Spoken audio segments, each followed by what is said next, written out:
자, 우리 오늘 말씀 보겠습니다. 오늘 말씀은 신약성경 디도서죠. 우리가 지금 디도서 강해를 하고 있어요. 디도서 1장 1절에서 3절 말씀을 보겠습니다. 디도서 뒤에 있죠. 그래서 세견을 보게 되면은 딤딤몬 이렇게 돼 있어요. 자, 디도서 1장 1절에서 3절까지의 말씀입니다. 그리고 오늘 성경도 여기저기 여러 말씀이 쏟아지니까 성경책을 그대로 펼쳐두고 보시면 될 것 같아요. 디도서 1장 1절에서 3절까지의 말씀을 한 목소리로 읽겠습니다. 하나님의 종요 예수 그리스도의 사도인 나 바울이 사도된 것은 하나님이 택하신 자들의 믿음과 경건함에 속한 진리의 지식과 영생의 소망을 이람이라. 이 영생은 거짓이 없으신 하나님이 영원전부터 약속하신 것인데 자기 때에 자기의 말씀을 전도로 나타내셨으니 이 전도는 우리 구주 하나님이 명하신 대로 내게 맡기신 것이라. 아멘. 우리 오늘 말씀 보겠습니다. 우리 오늘 이 디도서는 바울이 쓴 편지죠. 근데 이 바울은 지금 이걸 쓸 때 한 60대가 넘어서 요 이후로 2년 뒤에 죽거든요. 근데 어떤 연예인이 이런 얘기를 하더라고요. 자기 형이 일찍 죽었대요. 20대 때. 20몇 살 때.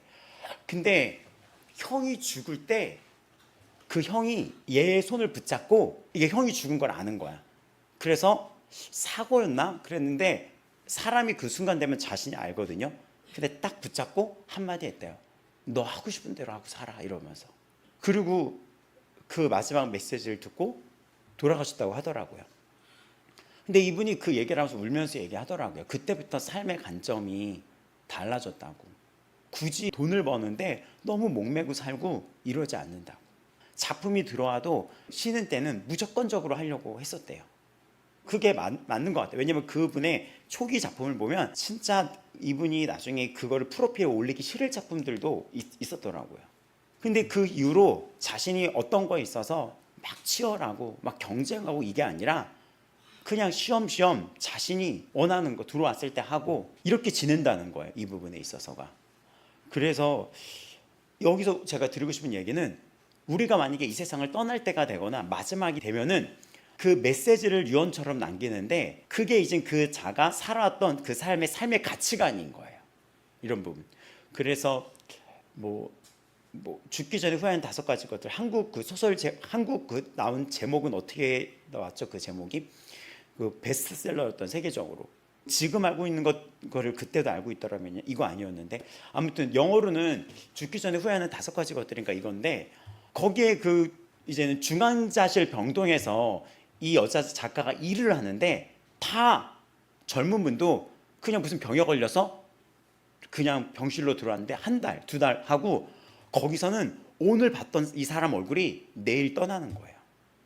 오늘 마주했던 얼굴이 내일이면 실려나가는 거예요. 그러니까 그런 분위기 속에서 이자가 일하면서 사람들이랑 대화를 하면서 적었던 것이 사람들이 후회하는 게 있었다는 거죠. 후회하는 거. 그들의 마지막 유언을 듣다 보니까 후회하는 게 있었다는 거죠. 근데 오늘 이 성경을 썼던 바울은 이 디도서를 쓰고 다음으로 이어지는 디모데 후서가 마지막 이 바울의 서신 유언장 같은 건데 바울은 거기에 후회가 없었어요. 여러분 여기서 오늘 우리가 이 세상을 떠난다면 후회 없이 살았다라고 말할 수 있을까요?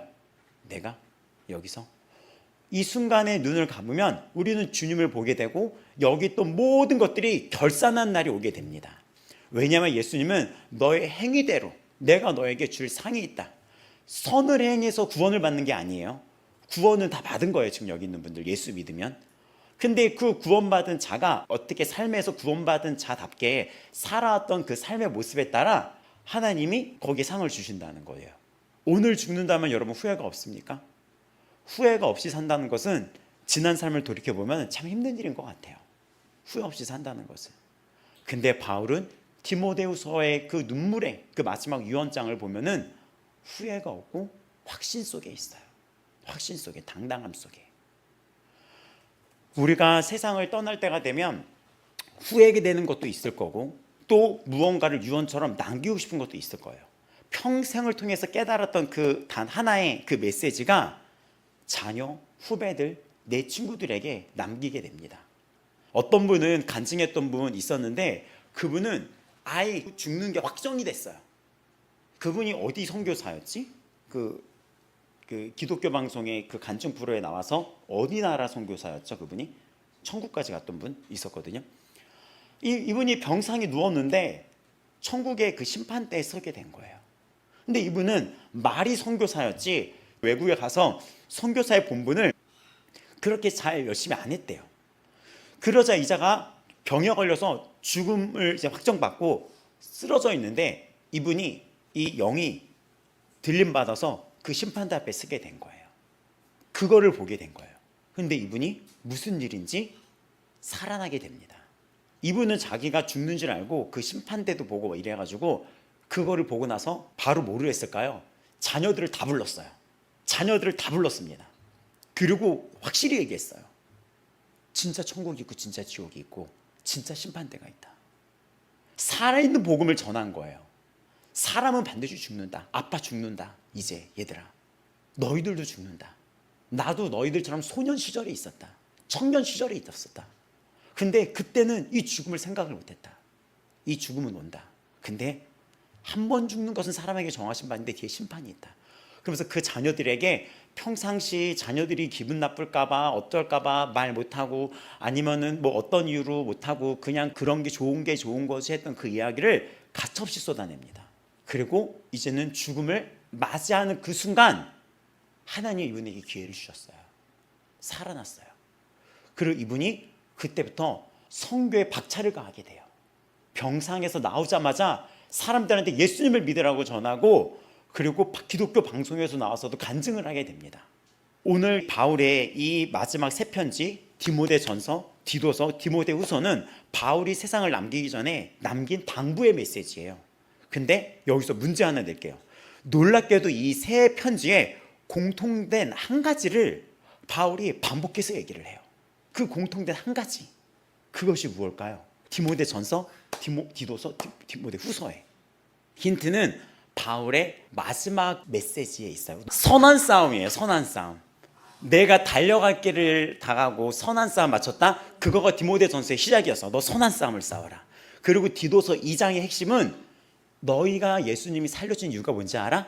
선한 일을 하기 위해서야. 디모데후서는 내가 선한 싸움을 싸우고 나는 선한 싸움을 싸웠어. 디모데에게는 믿음의 선한 싸움을 싸워라.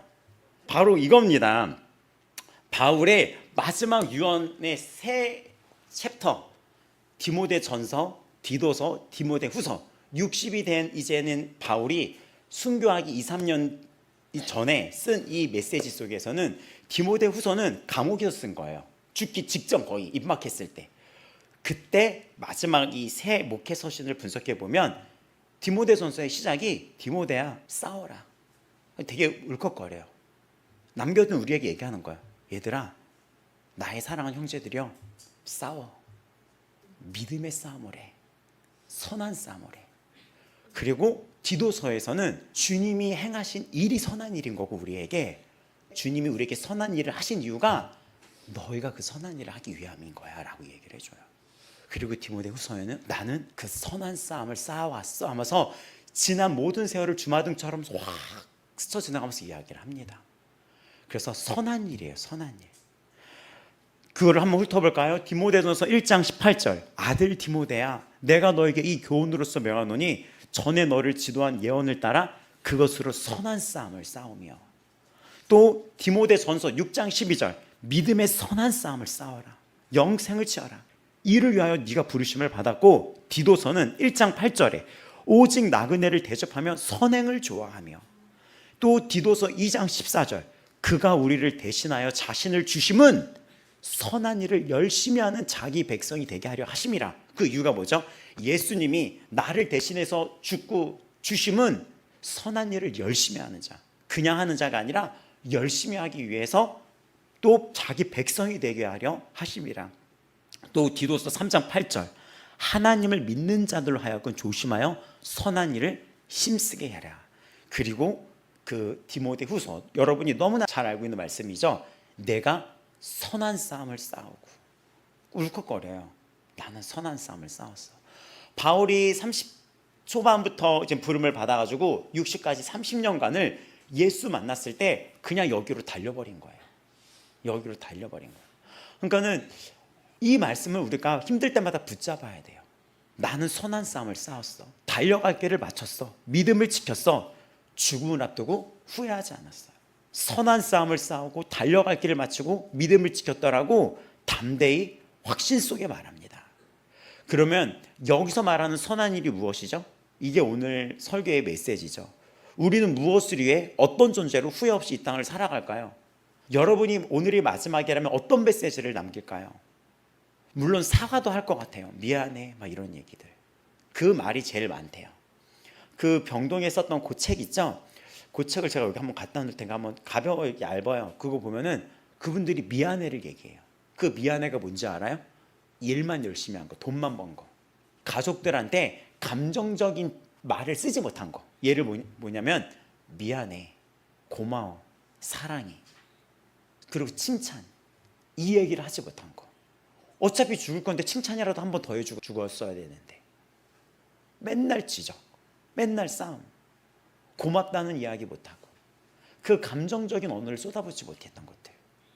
그러면 이 후회한 거는 그렇다고 치고 여러분은 마지막 메시지로 뭐를 남겨놓을까요? 오늘 그 흐름을 따라가 보세요. 바울은 선한 싸움을 해야 된다. 선한 일을 해야 된다. 그게 예수님이 너를 대신해서 죽은 일이야 라고 이야기합니다. 그리고 오늘 읽었던 디도서 1장 1절에서 3절까지가 그 뿌리예요. 그 선한 일의 뿌리. 이 영생은 거짓이 없다. 하나님이 영원전부터 약속했다. 이 세상이 창조되기 전에, 이 땅의 시간이 시작되기 전에 하나님이 당신을 알고 계셨습니다. 알고 계셨어요. 영생을 약속했어요. 창세 전에. 그리고 이 구원은 즉흥적으로 이루어진 게 아니라 영원한 작정이라고 얘기해요. 작정되어 있었던 거, 계획되어 있다는 거.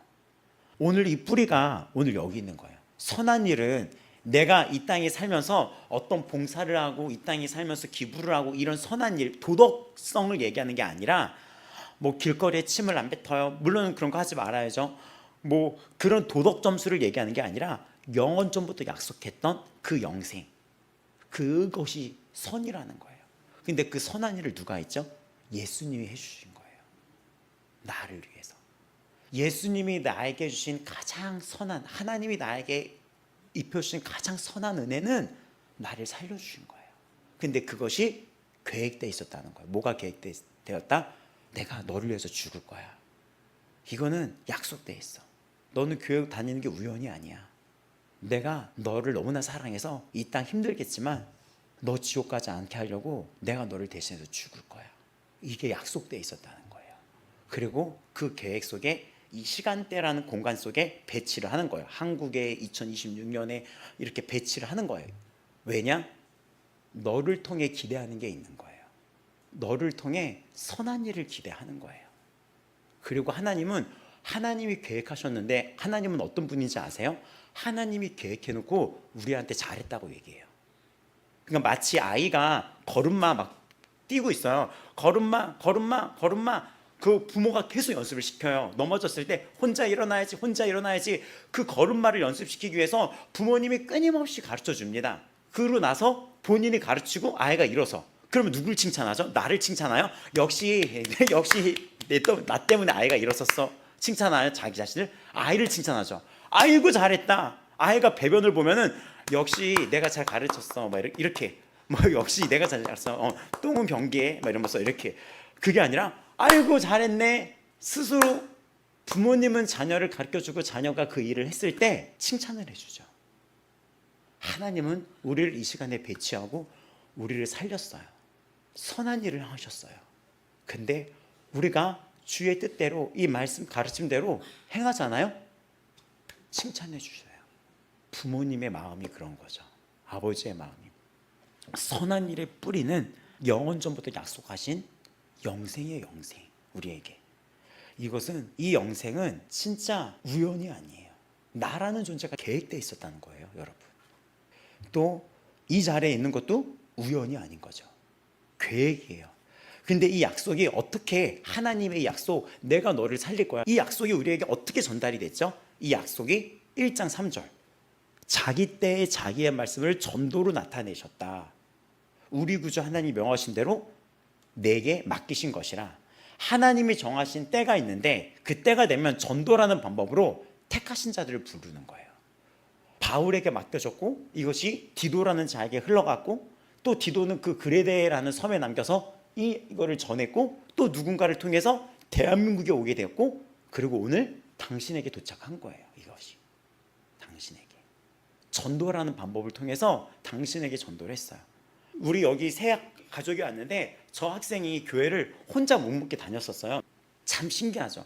근데 그 교회를 어떻게 다녔냐 물어봤더니 어떤 친구 어머님이, 친구가 아니라 친구 어머님이 저 아이에게 가서 전도를 했대요. 교회를 한번 다녀봐라. 근데 이 아이가 친구를 따라가서 간 게 아니라 그 어머니의 말에 스스로 교회를 다니기 시작을 한 거예요. 저 아들은 내 자녀야. 내가 살릴 거야. 이것은 아예 확정되어 있었던 사실인데 그 약속이 어떻게 들어갔냐. 어느 날 저 아이를 보면서 긍휼을 느꼈던 어떤 어머님이 아이에게 다가갑니다. 아이에게 선한 일을 합니다. 그것이 무엇입니까? 예수 한번 믿어볼래? 그 약속이 오늘날 우리에게 온 거예요. 선한 일은 흘러가는 거예요. 선한 일은 그 약속이 흘러가는 통로입니다. 바울은 우리가 그 선한 일을 그 약속 그 자체로만 보는 게 아니라 구원받은 자체만 보는 것이 아니라 그것이 선한 일이 전부가 아니라 주님이 나에게 베푸신 하나님이 나에게 베푸신 그 선한 일이 그 약속이 흘러가기를 원하고 계시는 거예요. 그게 선한 일입니다. 가장 가치 있는 일이 무엇이죠? 생명 살리는 거예요. 여러분이 이 땅을 살면서 후회 없이 살았다라는 거 무엇으로 말할 수 있을까요? 누군가를 살리는 거죠. 누군가를 살리고 가는 거죠. 누군가를 살린다는 것은 얼마나 감동적입니까? 우리나라에 코로나가 처음 닥쳤을 때 대전이었나 대구였나요? 그때 그 병동에 그 코로나 걸린 사람들이 막 입원이 되기 시작했었어요. 근데 그 간호사들이 그 마스크를 쓰고 코로나가 공기 중에도 감염이 됐었잖아요. 공기 중에도 감염이 됐던 거 알죠? 기침 한 번 하면 다 걸렸던 거. 근데 그 와중에도 그 병동의 간호사들이 끝까지 밤을 샜었어요. 근데 그거에 감동을 받아서 여러 사람들이 거기다가 막 후원을 해줬어요. 제가 전에 교회에 있었을 때 제가 아는 어떤 분도 도시락을 만드는 분이었는데 진짜 VVIP 도시락을 진짜 반찬을 최고급으로 해가지고 그거를 100여 개인가 해가지고 그 대전에 경비실에 차를 몰고 가서 그걸 두고 오신 분이 있어요. 왜 그렇게 하죠? 생명을 살리는 그 간호사가 너무나 아름다웠었고 또 그 간호사를 돕는 그 누군가를 돕고 살린다는 것은 이보다 감동이 없고 이보다 아름다운 일이 없어요. 근데 이 땅의 전부가 아닙니다. 누군가 지옥 가는 그 길에서 얘 위험해. 당신 위험해요. 그 길에서 돌아서세요. 구원의 길은 이쪽입니다. 라고 누군가를 건져낸다면 물에 빠진 사람이 살려달라고 소리치고 있을 때 그 자에게 생명줄을 던져줄 수 있다면 그 기쁨이 얼마나 큽니까? 바울은 그 일을 한 거예요. 그 일을 한 거예요. 근데 이것은 싸움이 있대요. 왜 그렇습니까? 세상은 이 생명의 가치가 가장 중요함에도 불구하고 아니야. 그게 가치 있는 게 아니야. 라고 하면서 다른 속임을 줄 때가 있어요. 그러니까 세상의 가치관과 우리가 부딪히고 충돌할 수밖에 없어요. 네 배가 배부르면 장땡인 거지. 너만 괜찮으면 괜찮은 거지. 다른 사람이 그래도 너만 괜찮으면 괜찮은 거지. 구약 성경을 보면 이스라엘이 망했던 이유 중에 하나가 다른 사람이 굶어 죽고 있는데 그거를 돌보지 않았어요. 심지어는 밤늦도록 술을 마시고 굶어 죽은 자들 앞에서 술을 마시고 굉장히 방탕하게 지냈었어요. 성경은 우리에게 무엇을 선하다고 말하고 있죠? 생명을 살리는 건데 생명을 주신 하나님을 기억하고 그 하나님을 사랑하고 그리고 그 사랑을 흘려보내어 나눠주는 것, 그것이 사랑을 나눠주는 거예요. 사랑이 생명입니다. 사랑은 최고의 꽃을 주게 돼 있습니다. 여러분 누구를 사랑해 본 적이 있을까요? 제 기억에 보면 저 사람이 나를 좋아한다라는 증상을 어떻게 느끼냐면 선물 공세를 하더라고요. 네, 선물 공세를. 여러분 다들 이렇게 받아보셨잖아요. 사랑 받아보면서. 그렇죠? 다들 우리 다 받아봤잖아요. 네, 사랑을 느끼게 되면. 근데 이거는 남녀 간의 사랑뿐만이 아니에요. 우리가 저 아이를 사랑하면 그냥 붙죠. 그냥 먹을 것도 뭐 뭐 빕스가 웬 말이에요. 뭐 더 큰 것도 주고 싶죠. 옷, 노트북, 사랑하니까 주고 싶은 거예요. 근데 그 사랑, 최고의 사랑은 생명을 흘려보내는 거죠. 가장 최고의 가치, 사랑의 가치가 높을수록 최고의 가치는 이 사람이 그 자에게 무엇을 주느냐에 따라서 볼 수 있어요. 마음을 주죠. 전부를 주죠. 목숨을 주죠. 생명을 전해주죠. 근데 이 전도하는, 생명을 전달하는 통로가 무엇인지 아세요, 여러분? 바로 여러분의 성품, 입술, 삶이에요. 디도서에는 1장 5절부터 9절을 쭉 보시고 16절을 보면 장로를 세워라, 교회 지도자들을 세워라 하는데, 이 장로 지도자들을 세우는 조건에 학벌이 없고 화술이 없고 카리스마가 없어요. 왜냐하면 바울 자체는 말하는 걸 잘 못했었어요. 바울은 잘 못했었어요. 그리고 바울은 카리스마 이런 것도 잘 없었었어요. 설교학 공부했을 때 설교학에서 중요시 얘기하는 게 뭔지 아세요? 카리스마예요. 근데 카리스마가 없는 자들도 있거든요. 근데 바울이 그랬어요. 그러면 그 리더의 이 조건이 무엇이냐? 바울은 그런 게 없음에도 쓰임을 받았는데 그 조건은 절제, 신중함, 선행을 좋아함, 거룩함, 그리고 말씀을 그대로 지킴. 이 성품이 어디서 나오죠? 갈라디아서 5장 성령의 열매랑 그대로 겹쳐지는 거예요. 오래 참음, 양선, 절제. 이거는 성령이 우리 안에 있으면 그 결과 열매입니다. 근데 정반대의 모습이 16절에 있죠. 1장 16절 디도서. 그들이 하나님을 시인하지만 하나님 살아계셔 행위로는 부인한다. 그게 무슨 말일까요? 하나님이 살아계시고 교회 다닌다고 하지만 행동은 교회 다니는 애가 아니야. 하나님 믿고 예수 믿고 집에서 교회에서 열심히 하는데 이 자는 교회 다니는 사람이 아니야. 한번 싸우기 시작하면 그 입에서 쌍욕이 튀어나오고 막 눈이 부라려지고 싸움이 튀어나오고, 그 모습은 교회 다니는 사람이 아니에요. 무조건적으로 싸우고 막 이렇게 소리 지르고, 근데 입으로는 시인한 행위로는 부인한다. 또 거짓말하는 자들도 있어요. 삶을 속이는 거. 근데 가증한 자, 복종하지 않은 자, 모든 선한 일을 버린다라고 얘기를 해요. 그러면 선한 일이 전도를 한다고 본다면 여러분, 선한 일이라는 게 뭐라 그랬죠?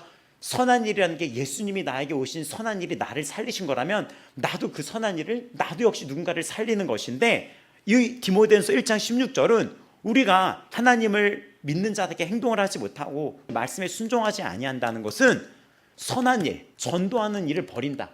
전도를 못한다는 거예요. 이런 자들은. 그 자들은 전도를 못한다는 거예요. 그 선한 일이. 그러니까 주여 주여 하죠, 삶이. 우리의 교회 오면. 근데 그 삶이 달라요. 가장 위험한 것은 하나님을 모른다는 게 아니라 입술과 삶이 다른 거를 말하는 거예요. 그 삶을 보면 다른 걸 얘기해요. 많이 봤죠. 이런 경우 많이 봤어요. 이거는 사역자부터 시작해서 직분자들까지 따질 게 없어요. 많이 봤어요. 정말 많이 봤어요. 사역자 되고 나서부터도 사역자가 되니까 사역자들을 많이 만날 거 아니에요. 어느 사역자가 그랬대 했더니 이게 무슨 기상천외한 얘기들을 들을 때가 있어요. 말도 안 되는 내용을 들을 때가 있어요. 그래서 너무 당황할 때가 있어요. 그래서 제가 그 얘기를 들었을 때 뭐라고 했냐면, 혼내야지. 그 얘기 들었으면 혼내야지, 가르쳐 줘야지, 이 기회 붙잡으라고 빨리 얘기를 해야지. 왜 그걸 가만히 있어? 혼내야지, 빨리 붙잡아야지. 제가 들었던 모든 뭐 집사가 그랬더라, 장로가 그랬더라, 권사가 그랬다더라, 목사가 그랬다더라, 전도사가 그랬다더라, 교회 다니는 사람이 그랬다더라, 이런 말들이 전도를 막고 있다는 거예요. 선한 일을 버렸다는 것은 전도할 생각을, 누군가를 살릴 생각을 버려버렸다는 거예요. 이자는 지금. 그래서 그런 일이 뻥뻥 터지죠. 그 미디어에서 뻥뻥 터져요. 어느 대형교회 권사님인데 전화 통화 내역이 녹음이 됐어요. 근데 말로 사람을 죽이고 있어요. 진짜 그런 언어를 써요. 근데 그분이 대형교회 권사님이에요. 그 이야기를 들었던 사람, 그 사람이 교회 다니겠습니까? 이분이 권사라는 거 알고 있었는데. 이런 자들은 선한 일을 버린다는 거예요. 이해가 됩니까? 그 행동에서. 그리고 어떤 대형교회 목사님도 무시무시한 욕설을 하더라고요. 무시무시한 욕설. 근데 성품에서 말씀이 묻어난다는 것을 우리가 모르고 살 때가 있어요. 사람들은 우리가 무엇을 말하는지보다 어떻게 사는지를 봅니다. 교회가 이거는 죄야, 이러면 안 돼, 이렇게 말이 많아요. 세상은 그 말을 보는 게 아니라 어떻게 사는지를 봐요. 한국 교회가 놓친 게 이거예요. 이거 쟤야. 저러면 안 돼. 어떤 친구가 부모님이 돌아가셨어요.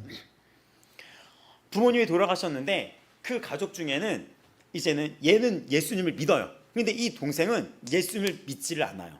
믿지를 않는데 이 예수님을 믿는 아이가 평상시에 행동이 가족들을 잘 돌보는 모습을 잘 안 보였었어요. 그러다가 돌아가시고 이걸 이제 기독교 장으로 하자 해서 하는데 그렇게 따지는 거예요. 그 가족들은 기독교 장으로 해서 성경책도 피워놓지만 보통 이런 데 향도 피워놓지 않냐. 근데 기독교는 향을 안 피우거든요. 향은 이게 불러낸다는 뜻으로 하기 때문에. 그러니까 이 친구가 그 장례식장에서 향을 피울 수 없습니다. 기독교 장으로 해야 됩니다. 했더니 이 아버지랑 이 가족들은 향을 피워라. 성경책도 기독교 장으로 하되 기독교가 아닌 사람들도 오니까 그 이렇게 불을 이렇게 해서 거기다 꽂아 놓을 수 있게 그것도 해놓자. 이렇게 한 거죠. 그러자 그 장례식장 거기서 향을 빼라, 향을 넣어라, 막 소리 지르고 안 된다고 그 영정사 하신 앞에서 싸움이 크게 벌어진 거예요. 그리고 제가 향 그냥 두라고. 이분 천국 갔는데 뭘 그 앞에서 그냥 두라고. 그리고 또 이제는 낙골당에 갔어요. 거기서 평상시에 그분이 좋아했던 먹을 것을 싸가지고 가서 접시에 놔두고 잘 계세요 라면서 마지막 인사를 했어. 근데 거기서 그 접시를 들고 버려라. 이분은 이미 이 땅에 없는데 천국 갔는데 왜 과자를 여기서 푸냐. 버려라. 이건 안 된다. 또 그 낙골당 안에서 또 싸우는 거예요. 이 부분이. 그러니까 제가 여기서 하는 게 무엇이냐면 왜 이 가족이 그때 저한테 무슨 얘기를 하면 쟤는 예수 믿는 자로서 평상시에 가족을 돌보지 않았고 게을렀고 그리고 말도 못되게 했고 승질이 불같았고 화가 나면 짜증을 냈고 욱하는 성질이 있었고 주먹으로 이런 걸 부실 때도 있었다. 근데 그 자가 그랬던 자가 갑자기 어머니 돌아가시자마자 끊임없이 말이 많아지는 거예요. 그러니까 이 가족들이 교회 다니는 사람 질려 이렇게 되는 거예요. 평상시에 여러분의 삶의 모습이 선한 일을 하는 거예요. 세상은 우리가 어떻게 사는지를 보고 있어요. 절제하고 화내지 않고 선한 것을 좋아하는 것. 이 사람이 믿는 것이 무엇인지 보여주는 것이 여러분의 삶입니다. 그래서 디도서 2장이 우리가 이번 주 새벽 예배도 할 텐데 바울이 노인, 청년, 여성들에게 선한 일의 본을 보이라고 얘기하는 거예요. 노인들, 뭐 나이든 여인들, 또 나이든 또 남자 어른들, 청년들, 여성들 이런 자들이 선한 일의 본을 보이라고 얘기하는 거예요. 왜 그렇죠? 그 이유가 디도서 2장 5절입니다. 하나님의 말씀이 비방을 받지 않게 하랴. 그러니까 교회가 욕먹지 않게 하라는 거예요. 당신의 모습을 통하여. 여러분 살면서 이런 얘기 들어본 적 있나요? 교회 다닌다는 사람이 이런 부분. 저는 들어봤었어요 예전에 큰형님한테. 그런데 제가 뭐라고 했냐면 거기서 그러는 너는 교회 안 다니는 사람이기 때문에 그 모양이냐? 뭐 이렇게 했다가 전도가 아예 다 깨져버렸어요. 전도가 그 결과가 좋지 않아요. 전도가 다 깨져버렸어요. 전도가 한 번은 아버님이 저에게 막 화를 낸 적이 있었어요. 막 이렇게 막 자극을 줘요. 이래도 화났네? 이래도 화났네? 그래서 어떻게 했죠? 화를 아주 대놓고 시원하게 내줬죠. 화는 이런 것이다. 근데 어떻게 됐을까요? 전도가 아예 깨져버렸어요. 여러분 누가 뭐라 그러면 싸울 수 있죠. 승질을 낼 수 있죠. 근데 그걸 알아셔야 돼요. 그러는 순간 여러분이 또 교인이란 걸 아는 순간 전도는 거기서 깨지는 거예요. 선한 일에서. 그래서 우리에게 부탁한 거 하나님의 약속이 당신을 통해 흘러가기를 원하는데 당신을 통해 이 선한 일이 흘러가기를 원하고 있으신데 근데 그 선한 일이 전도가 길에 나와서 예수 믿으세요 이것도 전도지만 그리스도인들이 교인들이 어떻게 살아가는 모습이 선한 일의 통로가 되고 있다는 거예요. 교회 다니는 사람은 달라. 교회는 달라. 다행히 희망도 있어요. 내가 어떤 학생한테 글 쓰는 걸 가르치는데 이 학생이 연극 영화과 들어가려는 애였어요. 예고 들어가려는 애였어요. 시험을 봐야 돼요. 시험을 뭘 봐야 되냐면 영화 감독 되려는 사람들은 이야기를 만들어서 연출을 할 수 있는 능력이 있어야 돼요. 그래서 어떤 제시어가 주어져요. 어떤 학생을 대상으로 이 학생이 성장하는 내용의 스토리를 만들어 보세요. 이렇게 나와요. 근데 이 아이가 막 내용을 썼는데 방탕하고 이러다가 어머니가 사고로 돌아가셨는데, 그때 이 아이가 엄마 사고 앞에서 누군가의 도움을 입고 이 아이 삶이 변해요. 근데 누군가의 도움이 교회 다니는 어떤 전도사님이 오셔서 이 삶을 바꿔주는 거예요. 그래서 얘가 교회 다니면서 엄마의 그 목적에 따라서 이 삶이 선하게 바뀌는 거예요. 그래서 얘가 물어봤죠. 너 교회 다니냐? 그러니까 내용을 알죠. 그 아이가 썼던 내용, 입시글을. 근데 어떤 애가 방탕하게 부모님 말씀 안 듣고 막 살아가고 있다가 어떻게 합니까? 엄마가 사고로 쓰러졌는데 엄마가 교회 사람들의 도움으로 보살핌을 받아서 엄마가 죽으면서 살아나. 그래서 얘가 교회를 다니면서 선하게 변해. 이 내용을 쓴 거예요. 너 교회 다니냐 했더니 교회 안 다닌대요. 근데 왜 이런 내용을 쓰냐 했더니 교회 다니면 다들 이러지 않나요? 이렇게 얘기를 하는 거예요. 그때 되게 희망을 봤어요. 교회 다니면 이렇게 돼? 교회 다니면 누구 돕고 이러지 않나요? 너 왜 이렇게 생각했어? 예전에 교회 다니는 분들이 오면 먹을 것도 학교 앞에서 나눠주고 학교 안으로도 어떤 교회 다니는 분이 들어와서 자기한테 간식도 주고 응원도 해주고 기도도 해줬다는 거예요. 그 아이가 머물렀던 중학교 1학년 시절에 전학을 했었는데 그때 그 전에 학교에 이런 일이 있었어요. 근데 그걸로 이 아이가 바뀐 거예요. 기준이. 교회 다니면 저러나 보다. 사람들은 교회가 어떤 모습을 어떤 것을 하는지를 보는 거죠. 그래서 디도서는 지금 행동, 성품, 말투 여러분의 이것을 주목을 합니다. 디도서 2장 14절, 3장 8절은 이 선한 일이라는 단어가 디도서의 1장 16절, 2장 7절, 2장 14절, 3장 1절, 3장 8절, 3장 14절 6번이나 등장을 해요. 디도서가 3장뿐이 없거든요. 그럼 선한 일이 무엇을 위한 것인지 2장과 3장이 분명하게 말아요. 2장 14절입니다. 그가 우리를 대신하여 자신을 주심은 모든 불법에서 우리를 속량하시고 우리를 깨끗하게 하사 선한 일을 열심히 하는 자기 백성이 되게 하려 하심이라. 예수님이 우리를 구원하신 목적이 무엇입니까? 선한 일을 열심히 하는 자기 백성이 되게 하려 함입니다. 구원의 목적이 곧 선한 일이에요. 이 말이 윗부도다. 하나님을 믿는 자들로 하여금 조심하여 선한 일을 힘쓰게 하려 함이라. 이것은 아름다우며 사람들에게 유익하니라. 이게 디도서 3장 8절이에요. 디도서의 결론이 그렇게 해서 나타나요. 이 3장 8절에 사람들에게 유익하니라. 선한 일은 나를 위한 것이 아닙니다. 사람들을 향한 거예요. 하나님의 말씀을 비방받지 않게 하기 위해서, 구주 하나님의 교훈을 빛나게 하기 위해서, 나를 통해 하나님이 빛나게 하기 위해서 선한 일은 외부를 향한 증거예요. 그러니까는 내가 절제하는 걸 누가 봐요? 내가 화내지 않는 걸 봐요. 내가 게으르지 아니한 걸 봐요. 내가 선한 것을 좋아하는 걸 봐요. 그것을 보는 사람의 마음에 질문이 생기는 거예요. 학생들은 여러분의 학교에서의 태도가 질문이 들어갑니다. 저 사람들 왜 저렇게 살지? 저 학생은 좀 다르네. 저 학생은 솔선수범해. 솔선수범이라고 하죠. 그리고 그 질문이 사람을 그리스도교로 이끄는 거예요. 어떤 연예인이 전도를 하고 싶은데 교회 다녀 이렇게 전도를 하면은 자꾸 거부 반응이 있어서 어떡할까 고민을 했대요. 그래서 삶의 모습을 뒤바꿨다는 거예요. 뒤바꿨다는 거예요. 술자리에서도 술 그렇게 안 하고 절제하고 화내지 않고 어떤 일이 있을 때 기도하고 힘든 사람 있으면 뭐 사주면서 위로해주고 편지 써주고. 그래서 사람들이 질문을 하기 시작했대요. 너도 힘들고 너도 아프고 할 텐데 너는 어떻게 똑같이 반응을 안 해? 그때 준비했던 대답을 했대요. 나 교회 다니고 얼마 전부터 예수님 믿기 시작했어. 그때 그 말을 했다는 거예요. 자기한테 물어보게끔 유도를 했다는 거예요. 그것이 당신에게 사람들이 질문하는 그 질문이 그리스도교로 이끄는 첫 걸음이에요. 당신은 조금 달라. 너랑 있으면 조금 달라. 너랑 있으면 마음이 평안해지는 것 같아. 이런 얘기도 들어본 적 있나요? 너랑 있으면 마음이 평안해. 너랑 있으면. 이런 이야기들. 그게 첫 걸음이에요. 예수님이 이 말씀을 똑같이 얘기했어요. 마태복음 5장 14절 16절. 너희는 세상의 빛이라 라고 얘기를 해요.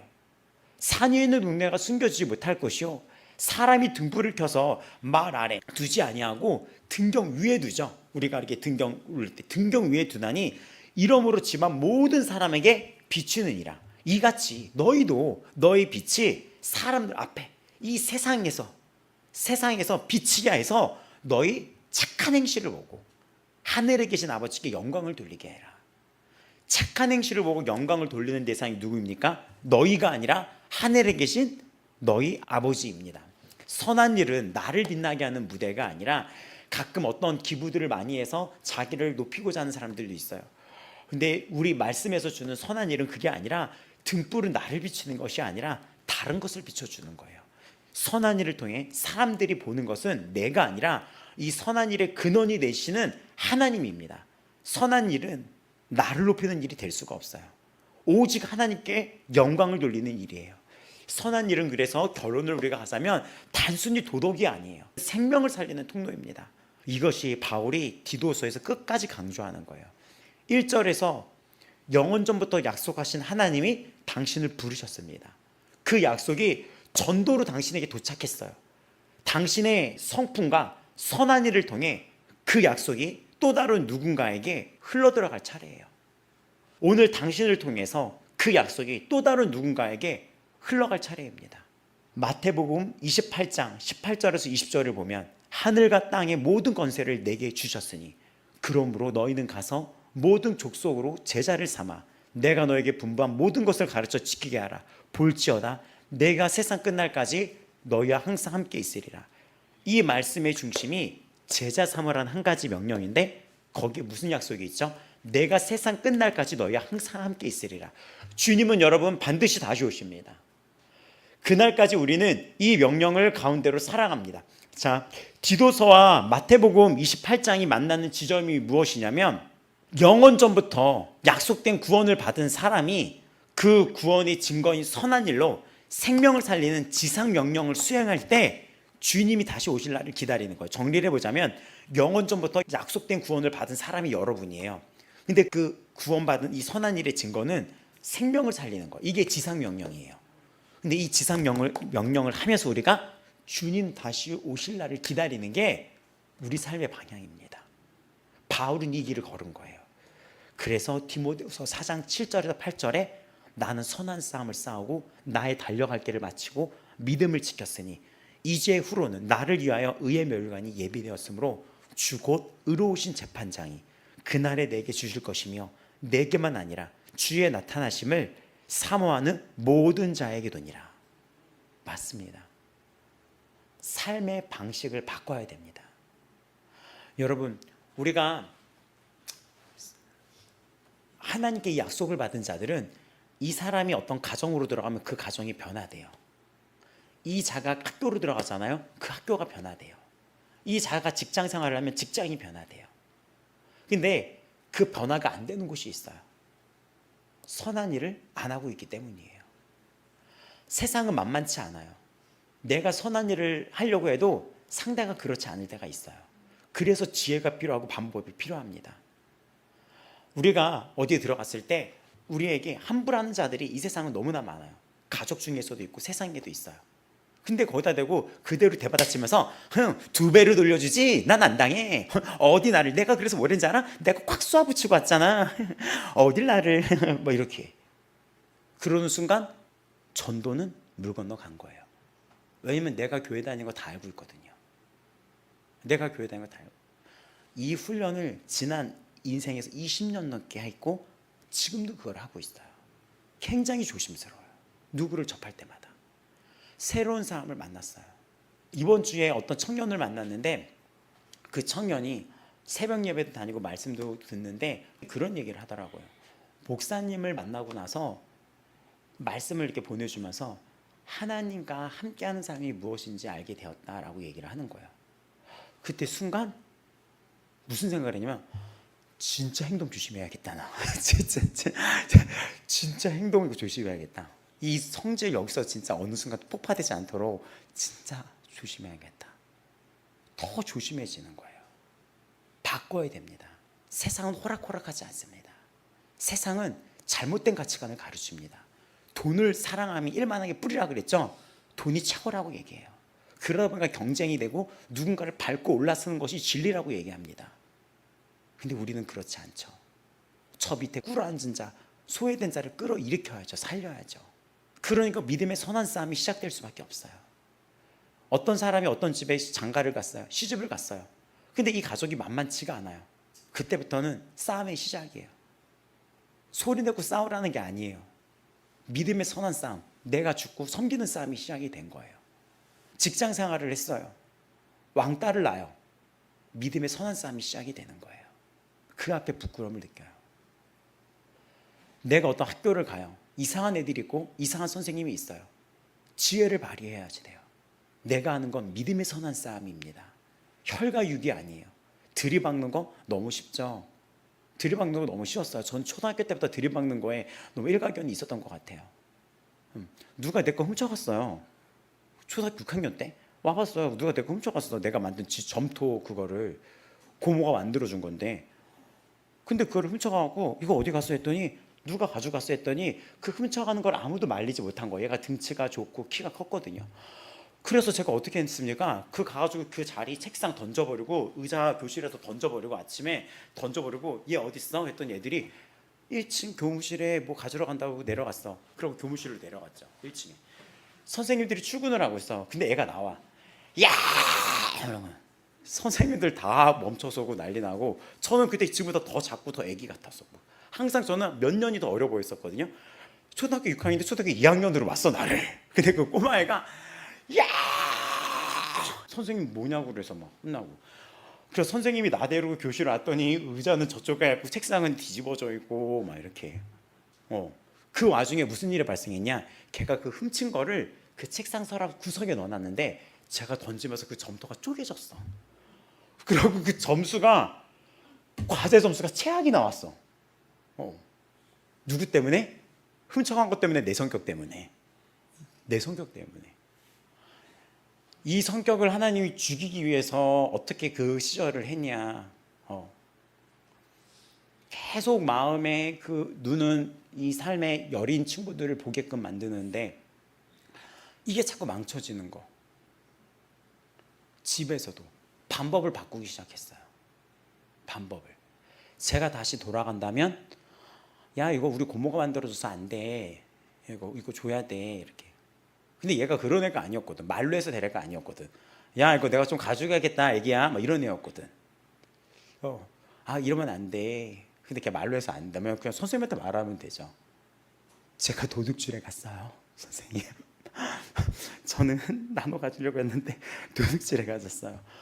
여러 지혜, 여러 방법, 그런 게 필요해요. 여러분이 지금 있는 자리가 그 자리예요. 베드로전서는 이렇게 말합니다. 1장 7절. 너의 믿음의 확실함은 예수 그리스도께서 나타나실 때 칭찬과 영광과 존귀를 얻게 할 것이니라. 면류관과 칭찬과 영광과 이것은 구원의 어떤, 예를 들어서 어떤 선을 했기 때문에 내가 착한 일을 해서 구원받았다가 아니에요. 구원은 여러분이 약속된 거예요. 이 구원은 거저받은 선물이에요. 근데 상급은 거저받은 은혜에 여러분이 어떻게 반응하며 살아왔던 삶에 대해서 하나님이 더해 주시는 선물입니다. 그것에 더해 주시는 거예요. 바울에게 선한 일은 은혜에 대한 감사였었어요.